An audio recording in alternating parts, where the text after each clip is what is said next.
Hello everyone, welcome to Roshni's kitchen. आंब्याचा season चालू आहे, तर तुम्ही अजूनपर्यंत ही आंब्याची पुरणपोळी ट्राय करून नाही बघितली तर आता नक्की ट्राय करून बघा ही रेसिपी बघून. तर इथे मी एक वाटी चणा डाळ स्वच्छ 2 ते 3 पाण्याने वॉश करून घेतली आहे. त्यानंतर ही आपण भिजत न ठेवता लगेचच आपण ही शिजवून घेणार आहोत. इथे मी गॅसवर कुकर ठेवला आहे आणि कुकरमध्ये मी पाणी ॲड करणार आहे आणि त्यामध्ये ही डाळ टाकून 5 ते 6 शिट्ट्या मी काढून घेणार आहे, किंवा जोवर आपली डाळ शिजत नाही तोपर्यंत आपण ही शिट्ट्या ह्याच्या काढून घ्यायच्या आहे. काही कुकरला जास्त शिट्ट्या राहतात, काही कुकरला कमी लागतात, म्हणून त्यानुसार मी सांगते इथे.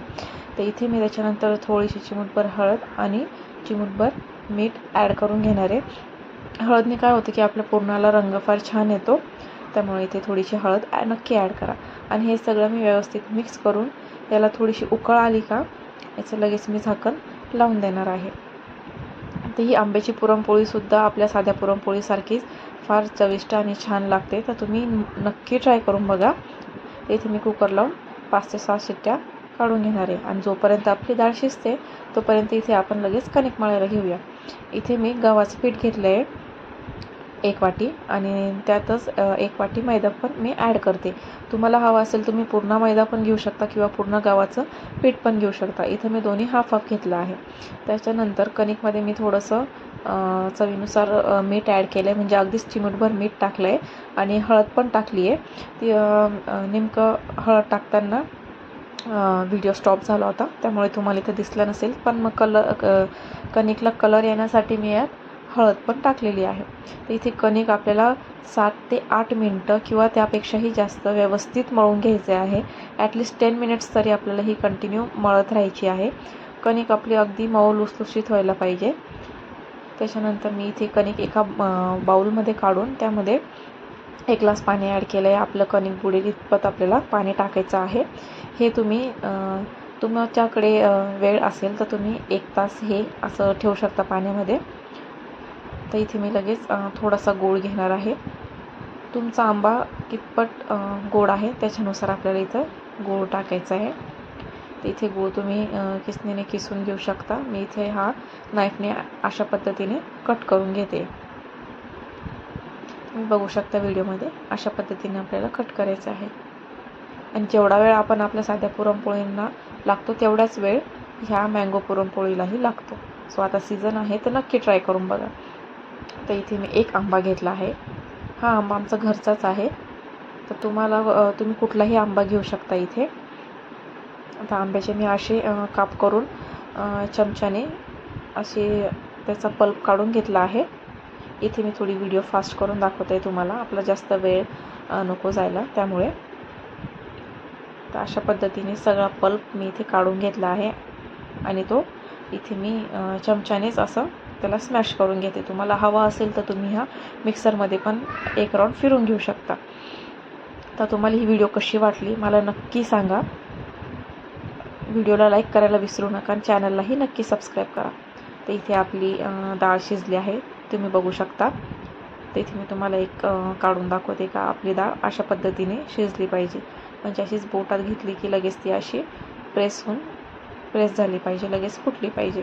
इथे डाळ पूर्णपणे शिजली आहे. तर आपण यातलं पाणी काढून घेऊ. त्याच्यासाठी मी खाली एक मोठी वाटी ठेवली होती, त्याच्यावर पुरणाची चाळणी ठेवून त्यात ही डाळ टाकली. जे पाणी आहे ते पूर्ण पद्धतीने अशा पद्धतीने पूर्ण खाली त्या वाटीत पडलं पाहिजे. ही डाळ मी अशी 1 मिनटं पूर्ण असं ठेवलं, पूर्ण पाणी मी त्या वाटीत गळू दिलं.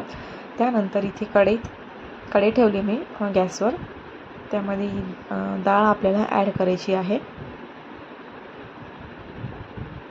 अशा पद्धतीने जर तुम्ही पुरण करत असाल तर तुम्हाला पोळ्या लाटायला अगदी सोपं जातं. तर हे पाणी तुम्ही कटाची आमटी करता त्यासाठी वापरू शकता.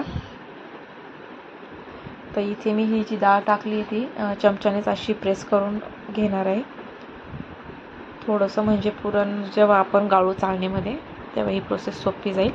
तुम्ही असं केलं तरी चालतं किंवा नाही केलं तरी चालतं. त्यानंतर इथे मी जो गूळ घेतला होता तो इथे मी ॲड करते. तुम्ही गुळाऐवजी साखर पण वापरू शकता, तुम्हाला आवडेल तसं. त्यामुळे हे आपल्याला व्यवस्थित सुरुवातीला हे दोघं मिक्स करून घ्यायचं आहे. आपल्याला मँगो पल्प आपल्याला इथे लगेच टाकायचा नाही आहे, तो नंतर टाकायचा आहे. ते इथं बघू शकता तुम्ही गुळाला पाणी सुटतं आहे. पूर्णपणे आपला गूळ इथे मेल्ट झाला आहे.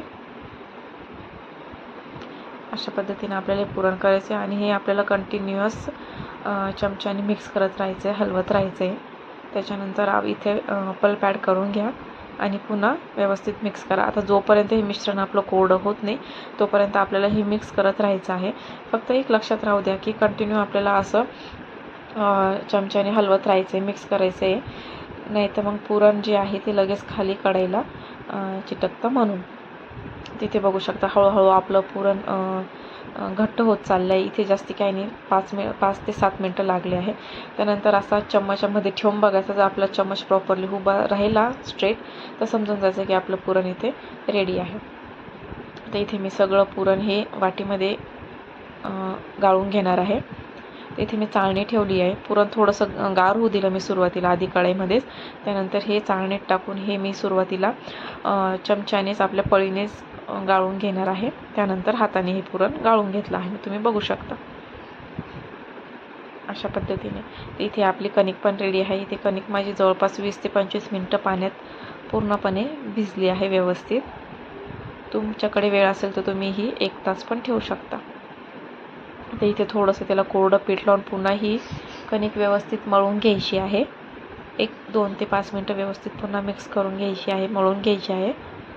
आणि ही जास्त काही चिकट वगैरे काहीच झालेली नाही. उलट आपली कणिक अगदी छान मऊ लुसलुशीत झाली आहे. तर बघा आपली कणिक इथे रेडी आहे. पुन्हा मी कोरड्या पिठाचा हात लावून पुन्हा मळून घेतली. इथे अशी कणिक रेडी आहे. त्यानंतर कणकेचा एक छोटा गोळा घ्यायचा, त्याला कोरडं पीठ लावून हाताने त्याची वाटी तयार करून घ्यायची. तर तुम्ही कशा पद्धतीने पुरणपोळ्या करता हे मला तुम्ही कमेंटमध्ये सांगा. चॅनलला नक्की लाईक करा.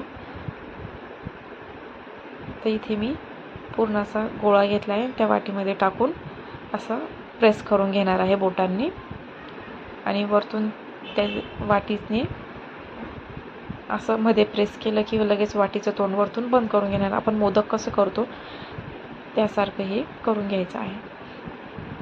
चॅनलला नक्की सबस्क्राईब करा, व्हिडिओला देखील लाईक करा.